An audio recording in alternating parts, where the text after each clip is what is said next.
समाजाला जिने दिली ज्ञानाची सावली, समाजाला जिने दिली ज्ञानाची सावली, धन्य ती क्रांती ज्योती सावित्री माऊली, सावित्री माऊली. अध्यक्ष महाशय, पूज्य गुरुजन आणि माझे मित्रमैत्रिणींनो, सर्वांना माझा नमस्कार. माझे नाव श्रीनिधी रेणुका गजानन डोळस आहे. आज मी सावित्रीबाई फुले यांच्याबद्दल माहिती सांगणार आहे.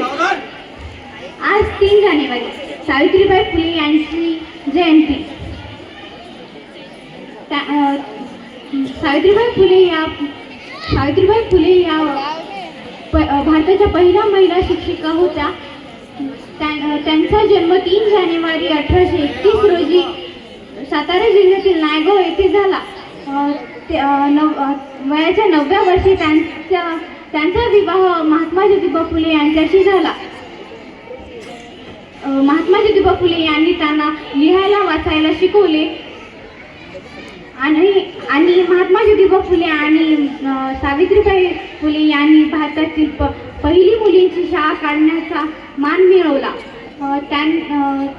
त्यांनी समाजातील वाईट प्रथांना विरोध केला. त्यांचे 10 मार्च 1897 रोजी निधन झाले. धन्यवाद.